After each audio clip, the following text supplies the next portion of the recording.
Hello everyone. So this is Leading with a Moral Compass by me, Michaela Spitler. So first up, I have a summary of the resources that I read for this. So I watched the 3 videos first, and the first video was by Lee, and basically it's easy to get lost if you don't have a compass, and that's talking about either physically out in the world somewhere, especially if you're wandering through the wilderness, or if it's moral. If you don't have a moral compass, you don't really have that kind of understanding of right and wrong. So remember, whatever you do that you are ashamed of, eventually it's probably going to be known, so kind of act with that in the back of your mind. The next video was basically about how to ensure that you have a good moral compass. So the key points with that one were always put people first in your decision making, respect individual dignity, treat everyone fairly no matter who it is, be honest, and then also know what is and isn't acceptable before you get into a situation where you're going to have to make a decision based on that idea, right? Based on your morals. For the last video, rationalizing a decision doesn't make the decision right. In fact, if you're spending time rationalizing the decision, it probably means that you know it's not a good decision to make. Emotions can help guide our moral compass, so we know what ethical behavior is and what socially acceptable behavior is, and empathy is a main part of those emotions. For the first article, living with integrity can be the biggest step towards keeping your moral compass in line. So it's not just about having a moral compass, it's about being able to keep it straight. Being able to consider the needs of others and the potential consequences of your actions are major parts of ethical living. So that goes beyond just tolerating other people, to truly respecting them, especially when they are seeking to do good as well. And then for the last article, while the idea of a moral compass can be kind of easy to define, it's a lot harder to live by, especially given that society can't really agree on a single true north for the moral compass or for a collective moral compass. So it can be kind of difficult to really line up people's compasses, morals, and everything across the board. So getting into my moral compass, when I was thinking about this, I really started thinking about kind of ethical leaders that I've encountered in my past, and kind of this really made me realize that I've modeled a lot of my leadership on one individual in my past, and that was the, might sound a little bit funny, but the head football coach from my alma mater. So I went to Clemson University, so our head football coach is Dabo Sweeney. So a lot of this is kind of based off of the principles that he leads with, and I realized that I've at least been trying to incorporate them into my own leadership skills. So this compass doesn't really have kind of a good versus bad sort of thing. There were a lot of pieces that kind of fit together, and I didn't really want to do the good versus evil. So basically, first thing here is lead from the heart. So that's one thing that Dabo has talked about a lot, and really just talking to him, listening to interviews with him. I was an athletic tutor for 2 years while I was at Clemson, so I actually worked with some of his players on a one-on-one. And you can talk to those players and you really just get a sense of how much Dabo cares about everyone around him. And that is one of the first things that I decided that I wanted to bring into my leadership style and make part of my moral compass, because I saw, how effective that is. You can tell Dabo cares, and I wanted all of my students to be able to tell that I really care about them as well. Next up, we've got integrity.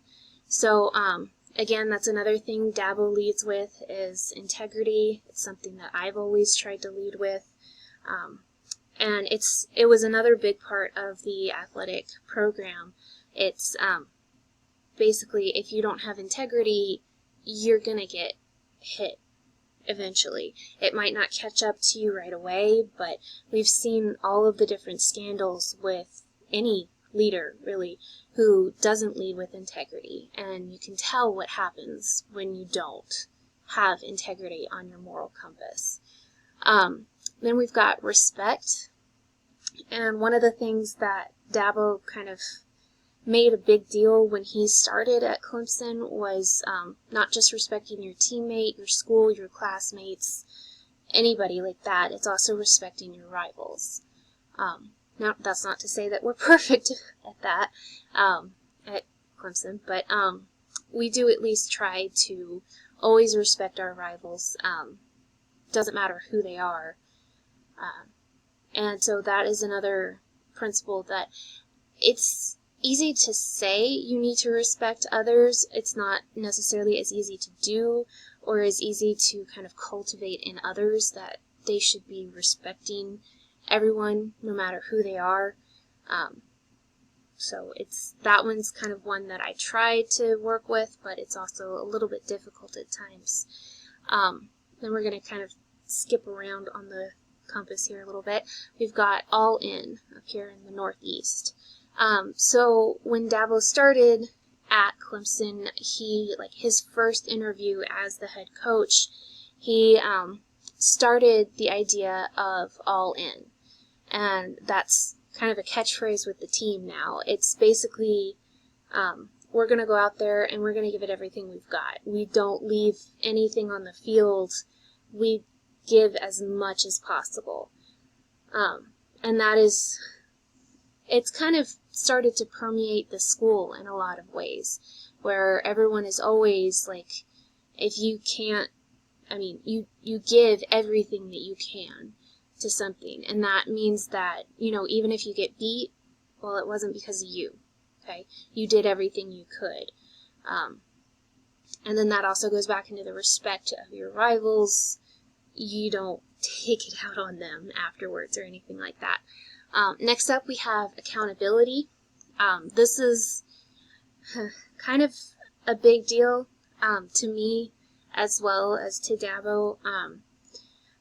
I kind of feel like if you're not going to hold people accountable, why are you in a leadership position? And that was one thing that Dabo did right from the start. My junior year at Clemson, we had, this is just one example, but we had a standout wide receiver. Some of y'all may know him. His name is Sammy Watkins. And he got in trouble in his first off-season with the team. Off-season, it was a minor charge with the police. I don't even know that it became official or anything. But he broke the team rules. And even though he was a standout player, and this was his first offense, he still did get suspended from a couple games in the next season. So Dabo held him to the same standards that he held everybody else on the team to. And so that's also a really big thing with me. And it's not just accountability, it's also fairness that goes right in hand with that, where everyone is treated equally. You screw up, you screwed up, and there are consequences to that. Next up, we have Christian values. So, I'm actually a pastor's kid, so I've been raised in the Lutheran Church my entire life.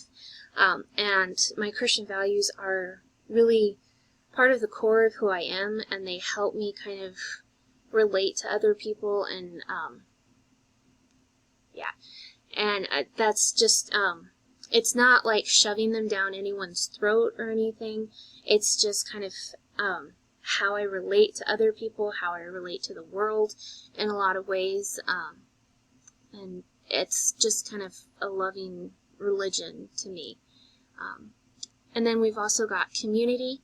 So with community, it's not just, not just your class, not just your players. It's the entire school, it's the entire town, the state, everything, all the way up until the world. It's not just about everything is for me, what can I do to make myself better? It's what can I do to help the community I live in. whether that's, you know, the team, the school, whatever. And then finally, there's celebrate the win. So this is something that I never really thought of all that much with being a leader.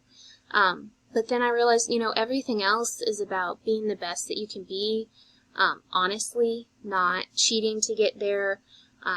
But it's also a lot of pressure. So accountability, respect, all of that kind of builds up a lot of pressure.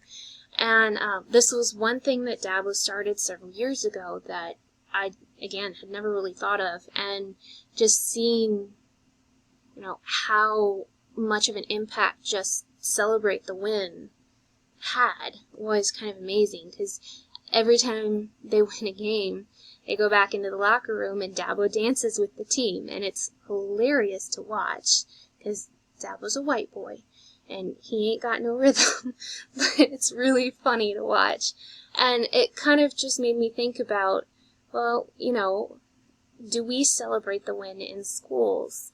You know, you might have a kid who really struggles with a particular subject, and then they get it and they ace it. Do we celebrate that?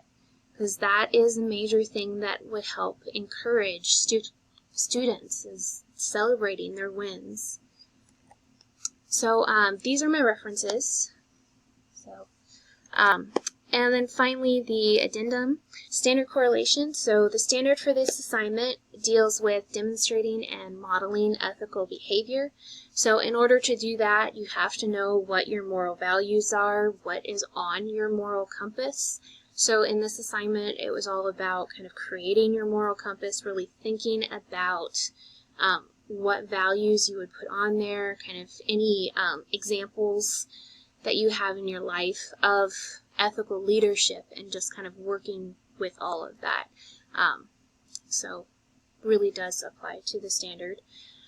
For relevant, basically, like I talked about, while I was at Clemson, I got to see the benefits of an ethical leader, a leader leading with a moral compass.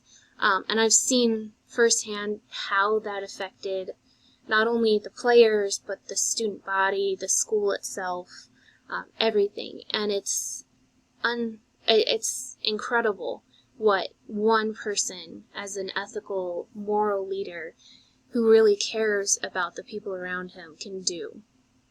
And so that has really been my role model as I've grown into more of a leadership role. For reflection, knowing the values that you hold as part of your moral compass helps you know where your line is between right and wrong. So seeing that before you have to make any kind of ethical decision is a pretty big deal. Okay, so that way you can know beforehand what you're willing to compromise on and what you're not willing to compromise on. And that can be kind of the biggest thing about preventing you from making unethical decisions, because preparation is key when it comes to anything like this, and that's kind of the biggest practice that you can have beforehand, before you have to make any kind of ethical decisions. So that is my presentation.